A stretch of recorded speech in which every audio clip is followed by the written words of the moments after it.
We just woke up and kind of crazy. We're just looking out at the river to think that we're headed 40 miles that way. Whole time, 3 days, 2 nights, we will not be able to land on the other side. The St. Croix is a really special river because it really mixes all the elements that you need in a good canoe trip. It combines whitewater with swift water and sections that is very paddleable by all skill levels.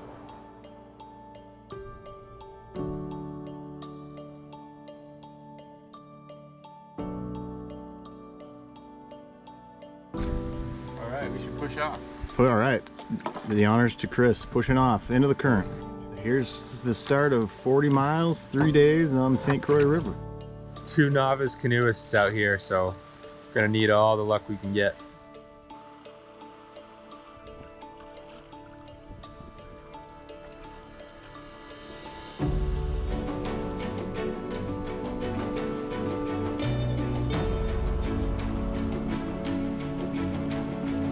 Went through our first class 1 rapid. Didn't end up on the shore in Canada, crashed, so that's a plus.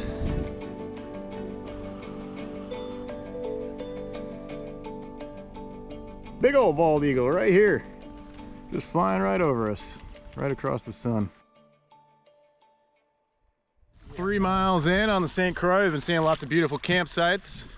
On the Canadian side, it's a provincial park on that side. Got our first point of interest here on the American side. Beautiful kind of rusty car. Number 18. September can be an awesome time to go paddling, but the water levels are a lot lower than they are in the summer months. So right now we're paddling at about 400 CFS, which means there's not a lot of space between the rocks and the water in our canoes. So bumping in to quite a few landmines. Yeah, we got an inch of water back here. I think when we first set out, we were pretty aware that Canada was literally right there, and that made us feel a little apprehensive.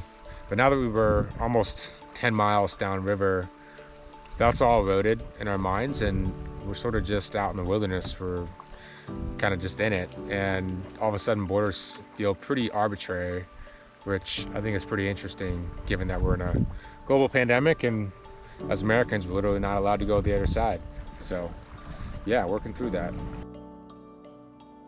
Word on the street is we are coming up to Little Falls, which is the biggest rapid on the whole trip, on the whole 40 miles. A little apprehensive and a little nervous.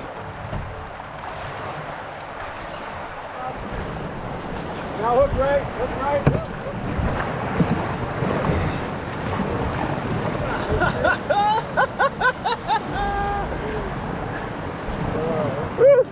Not graceful, but we did it. We did it.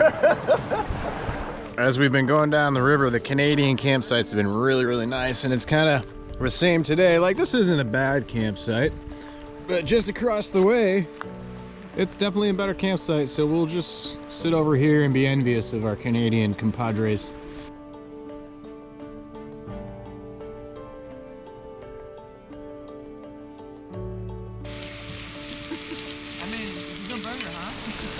Something about being under the stars here in Maine, with friends of old and new and fun at the campfire. With everything going on in the world, and to get away in the wilderness for a couple days, I think this is exactly what everyone needs right now.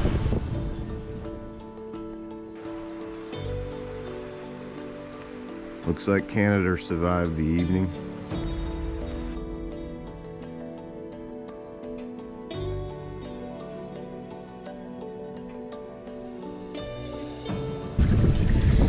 Day 2 out here on the St. Croix. It is windy. Already ran aground a couple times on the shallow water portions. Chris even had to get out of the canoe. So one hell of a day, paddling into 15-mile-an-hour headwind and 30-mile-an-hour gusts, which we definitely felt a couple times. One thing I didn't expect was the St. Croix to be this remote, this wild. Figured there'd be people, maybe a lot more camps, a little bit more signs of civilization, but in reality we've seen 2 people.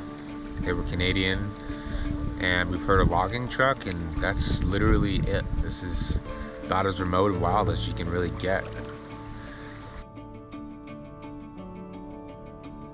It's hard in 2020 to go anywhere for 3 days and not have cell service, and we've somehow managed to find a place in the world that actually can do that for you. And I feel, disconnected from the world in a really good way.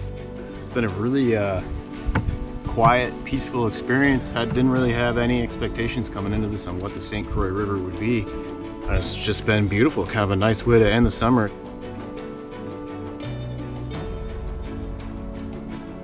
It doesn't feel, like there's a boundary here anymore. It just feels like, a river in the wilderness.